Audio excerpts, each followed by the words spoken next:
கிறிஸ்துவின் பிறப்பு நாளில் நாம் நமது வீட்டை கிறிஸ்துமஸ் மரம் வைத்து அதை அலங்கரிப்போம். அதில் காணப்படும் ஒவ்வொரு பொருளும் எதை விவரிக்கிறது என்பதை நமக்கு விவரித்து காட்ட வருகிறார்கள் பிரைமரி மாணவ செல்வங்கள்.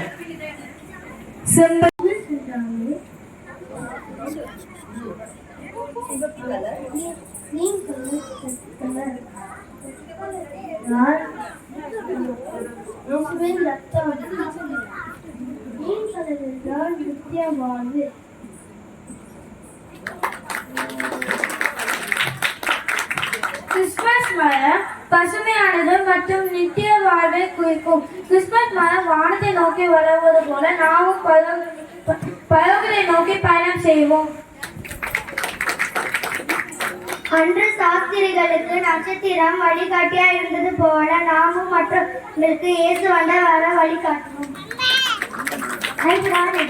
இதோ எல்லா ஜனத்திற்கும் மிகுந்த சந்தோஷம் உண்டாக்கும் ரட்சகர் உங்களுக்கு அறிவிக்கிறேன் என்று கர்த்தராக கிறிஸ்து என்னும் உங்களுக்காக தாவீதின் ஊரில் பிறந்துகிறார். லூக்கா 2:10-11. தேவதூதர்கள் இயேசு கிறிஸ்துவின் பிறப்பின் நற்செய்தியை அறிவித்தது போல நாமளும் இந்த நற்செய்தியை அறிவிப்போம். நேபர்கள் இயேசுவை பார்க்க வாஞ்சை ஓடி வந்தது போல நாமும் இயேசுவை முழு எடுத்து முழு ஆத்மாவோடும் பொறுத்து கொள்ள வேண்டும்.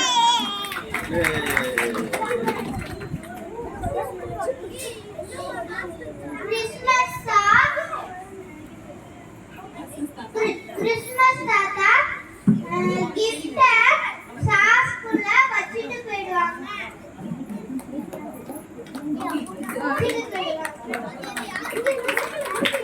ஏசு நிறைய டேலண்ட் தருவாரு, அவருக்காக யூஸ் பண்ணணும். அன்று சாஸ்திரிகள் இயேசு கிறிஸ்துவுக்கு வெகுமதிகளை கொண்டு வந்தாங்க. தேவன் தம்முடைய ஒரே பேரான குமாரன் இயேசு கிறிஸ்துவை ஈவாக தந்தார். நாம் கிறிஸ்துமஸாக கொண்டாடினோம். எந்த மனிதனையும் பிரகாசிப்பிக்கிற தயான ஒளி இயேசு கிறிஸ்து. அந்த ஒளியிலே நாமும் நடந்தால் இந்த உலகத்திலே பிரகாசிக்கிற சுழல்களாய் வாழ்வோம்.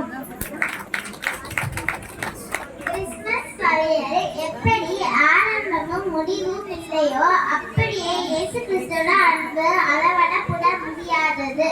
அவர் ஆதியும் அந்தமுமானவர். அவரே அல்பாவும் மேகாவுமானவர். தீர்க்கதரிசிகள் எழுந்திருக்கும், அந்நிய பாஷைகள் எழுந்திருக்கும், ஆனால் அன்பு ஒரு காலம் முடியாது. மணி கிறிஸ்துமஸ் மரத்தை மணியால் அலங்கரிப்பார்கள். எதற்கென்று தெரியுமா? சமயம் வாய்த்தாலும் வாய்க்காவிட்டாலும் சுவிசேஷத்தை பிரசங்கிக்க வேண்டும். ஏனெனில் இயேசு கிறிஸ்து மேகம் மீது நியாயாதிபதியாக சீக்கிரம் வரப்போகிறார்.